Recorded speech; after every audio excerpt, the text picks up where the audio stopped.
Quelles sont tes racines et tes fondations? Mes racines, ma famille, mon père, ma mère, qui sont vraiment, que j'ai la chance d'avoir encore.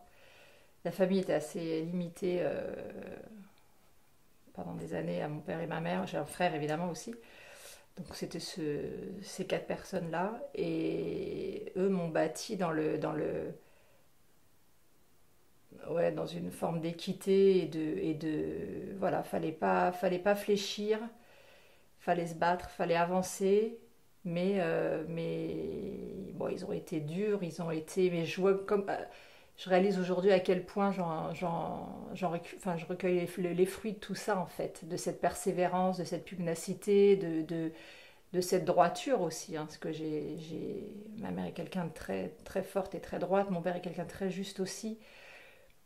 Et ouais, ouais c'est vraiment ma base. Et qu'on m'apprenne aussi à me dire que. Enfin, mes parents m'ont enseigné le fait de dire que les gens qu'on avait autour de nous, on les choisissait. Et qu'on prenait nos. Fallait pas attendre des autres que ça vienne, il fallait aller chercher. Et ça, c'est vrai qu'ils m'ont toujours s'ouvrir les portes, toujours s'ouvrir les possibles et, et, et aller chercher parce que ça vient pas, ça vient jamais tout seul. Qu'est-ce que tu as appris de tes parents? La pugnacité. La pugnacité et c'est ça, ce que je te disais tout à l'heure, d'aller chercher et de jamais attendre que ça vienne, de vraiment de se donner les moyens d'aller chercher. Ça, vraiment, ouais, c'est important. Je vois ma mère à son âge est toujours en train d'aller chercher des informations, de compulser l'information. Et mon père à 82 ans qui est toujours en train de charrier, qui vit beaucoup m'aider à la maison, qui est toujours en train de bâtir, de bâtir. C'est vraiment, ouais, c'est des fondations solides, vraiment, ouais, ouais, je pense qu'ils ouais, ils ont fait moi quelqu'un de vraiment stable et solide. Mm. Et qu'est-ce qu'ils faisaient dans la vie avant la retraite, j'imagine. Ouais, ouais. Mon père était agent de maîtrise dans une usine et ma mère, oh, elle a fait plein de choses. Elle a monté une entreprise, elle était. Enfin, ils sont partis de pas grand-chose et voilà, ma mère a fini par monter une société. Après, bon, ça a un peu tombé à l'eau. Elle a été secrétaire de direction en général. Elle a fini secrétaire de direction d'ailleurs, je crois. Et voilà, enfin, elle a fait toujours. Je l'ai toujours vue. Bon, les années 90, c'est des années compliquées hein, pour travailler et je l'ai vue. Combien de fois je l'ai vu arriver à la maison avec un nouvel, avec le fait d'avoir changé de société, avec un nouveau produit à vendre et à nous faire l'article et à se dire, elle va partir sur les routes et elle va aller vendre. Et ça marchait et elle vendait. Mais voilà, c'est le fait d'y croire.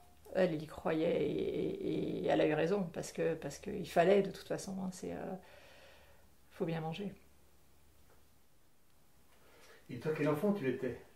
Calme, calme, ouais. Bah ouais, j'étais une enfant qui faisait ce qu'on lui disait de faire surtout et très classique. Hein. J'ai fait beaucoup de danse classique, j'ai fait du piano, ouais, j'étais très posée. J'ai assez peu de souvenirs de mon enfance, mais ouais, j'étais même en classe. J'ai jamais fait de remous, j'ai jamais, voilà, j'étais là. J'attendais que ça passe en fait, je crois. Comme à l'école, j'attendais que ça passe. Durant ta scolarité, quel élève tu étais? Calme, entre le radiateur et la fenêtre, toujours, à regarder dehors et attendre que ça passe. Ouais, j'ai pas été une très bonne élève. J'étais moyenne, hein, j'étais pas mauvaise à l'école, j'étais pas, mais voilà, ça m'a pas passionnée. Ça m'a pas passionnée. Quels étaient tes rapports avec ta fratrie? Ah, bah, mon frère a 4 ans de plus que moi, donc c'est compliqué, un frère et une sœur avec 4 ans d'écart. On s'est rencontrés beaucoup plus, on a été beaucoup plus complices après, quand on a été jeune, à partir du moment où on a été jeune adulte. Mm. Là, on s'est. Et là, oui, oui, on est proches maintenant. Lui, il est resté à Paris, mais ouais, ouais, oui, ouais, on est très proches. Ouais. Il est très proche de mes Quand enfants. tu étais enfant, quels étaient tes rêves? Je vais être danseuse classique. Puis je l'ai pas été. C'était ça. C'était être danseuse.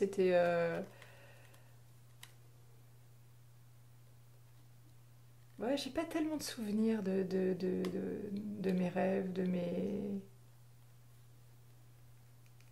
Voilà, pour moi c'était inscrit, c'était comme ça. Je serais danseuse et puis voilà. Puis je l'ai pas été. Pourquoi? Bah, je devais pas, j'étais pas assez bonne, je pense. Je sais pas, parce que la vie a décidé que, parce qu'à force de tenter l'opéra et qu'ils veulent pas de moi, bah au bout d'un moment, j'ai arrêté. Il y a un moment où non et je sais pas, je sais pas, parce qu'il y a un moment où on t'entend cette phrase fatale qui dit qu'il faut faire des études et voilà. Donc j'ai pas fait plus d'études, mais j'ai pas été danseuse. Tu aurais voulu rentrer en tant que petit rat Ah dans oui, l'école de l'opéra? ah ben c'était le rêve de ma vie, ouais, ouais, bien sûr, bien sûr. Mais c'est pas grave, je garde le plaisir de voir les autres danser et ça, mais j'en ai pas une nostalgie. J'en ai pas une nostalgie. Parce que je me dis que finalement, ça doit être tellement dur. Tellement, tellement dur. Mais voilà, j'étais lancée là-dedans, j'y allais, je me posais pas la question, je me faisais mal, mais j'aimais ça et voilà. Bon, maintenant c'est trop tard. Mais c'est pas forcément des souvenirs heureux la danse. C'était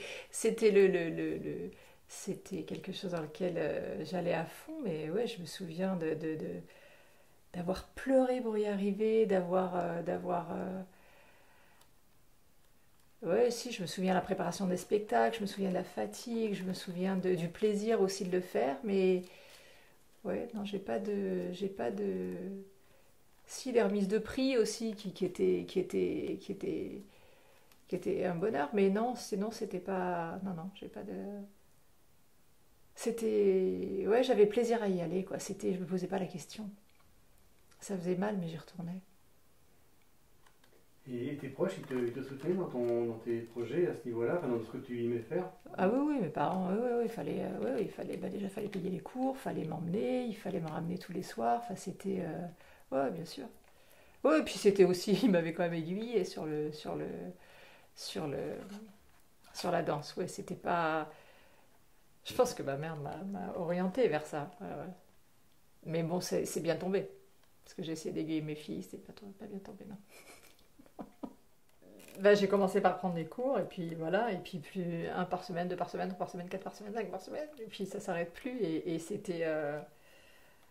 Voilà. J'étais au conservatoire d'Épinay, et c'était chouette. C'était dur, parce que c'est dur, hein, mais c'est agréable. Enfin, c'est agréable, non, mais si, c'est toujours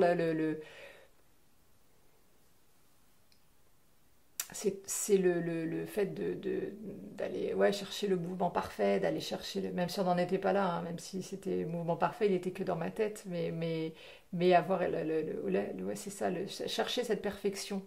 Même si elle est minime, même si elle est parfaite que dans ma tête, c'était aller chercher ce, ouais, le mouvement qu'on nous demandait de faire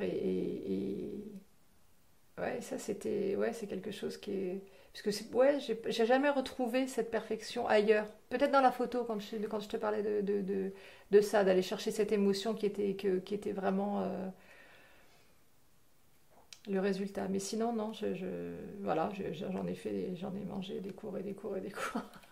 Ça c'était, ouais. Mais c'était bien, c'était bien. C'était bien. C'est bizarre de se dire on était toutes pareilles, quoi. En fait, on souffrait, on avait mal, mais on revenait parce qu'on se posait pas la question, on se demandait pas pourquoi. C'est parce que c'était, ouais, je crois que c'est une passion, en fait. C'est vraiment ouais, ouais, l'envie du geste qui va bien et de la technique. Si t'as pas la bonne technique, si t'as pas le bon geste, ça marche pas.